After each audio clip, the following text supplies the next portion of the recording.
I do have a question, a bankruptcy question I wanted to get on because I think it was really relevant to what's going on, and I think it's a misconception that a lot of people have about bankruptcy.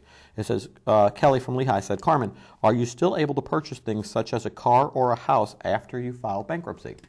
I'm going to break this down again, Chapter 7, Chapter 13. In a Chapter 7, the question is whether or not you could buy a house or a car after you filed.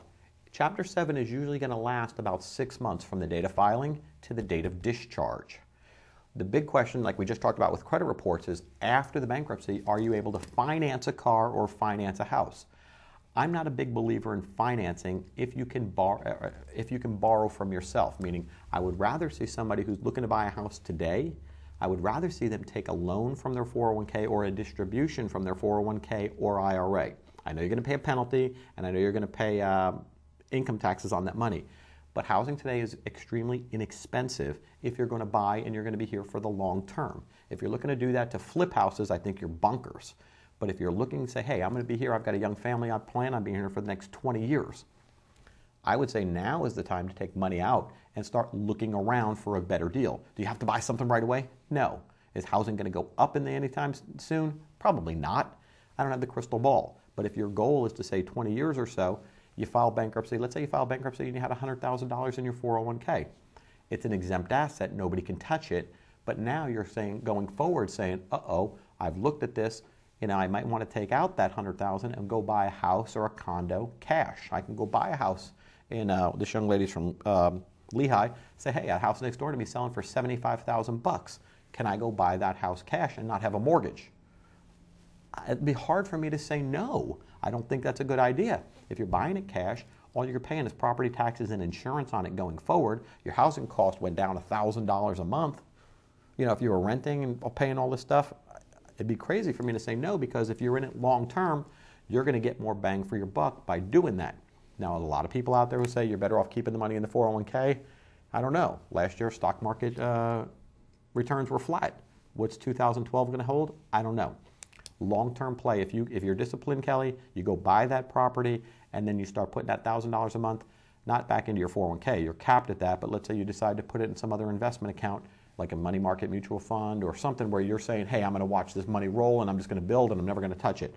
Good for you. I think you come out stronger in the long run, because over the long run, you're going to see appreciation in the house, hopefully, and you're going to see a return on your investment, or meaning your money market money. So you're going to have two things working for you, plus you're still contributing to your 401k.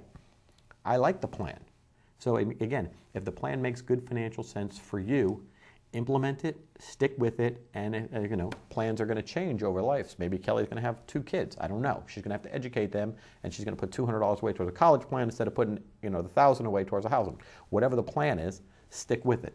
But I think a person who has no mortgage in today's society is a whole lot better off than people who are paying mortgages, especially with a variable interest rate.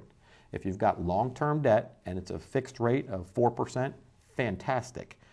That's your hedge against inflation. If you're at a variable interest rate, hold on your seat, folks. It's going to be a rocky ride forward. So hopefully, Kelly, I answered that question for you. And a car is the same principle. Sorry, I skipped over the car completely. But the car would be the same principle. I would rather see you save your money in a Chapter 7 and buy it. In a 13, we all know you have to ask the court for permission. But if you're going to take the money out of an exempt asset to buy it cash, the court's really going to have a hard time saying no, you can't. Because you don't have to touch that money. You could wait till the end of your bankruptcy case and then go do it without the court's permission. So to me, the court really can't say no to you. They can always, don't get me wrong. I can have a motion denied for nonsense. But the reality is, if it makes good financial sense for you, you're going to buy a house cash, you're taking your rent payment now and you have that available to distribute to the creditors, how can the court say no?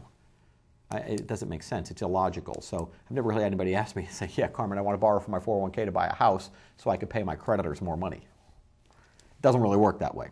Anyhow, so in a 13, you just have to file a motion with the court and ask the court for permission to buy the car or whatever. And 99.9% of the time, the court's not going to have any problem with it, provided that you need a car to get to work. There's some reason for the expenditure. You can't just say, Judge, I want to take $1,000 out of my 401k because I want to go to Europe. Well, $10,000 out of my 401k because I want to go to Europe. It doesn't make sense. So normally when people are asking me, can I buy a car, can I do this, it's because they've got a reason or something changed that they need to make a change in their financial circumstances.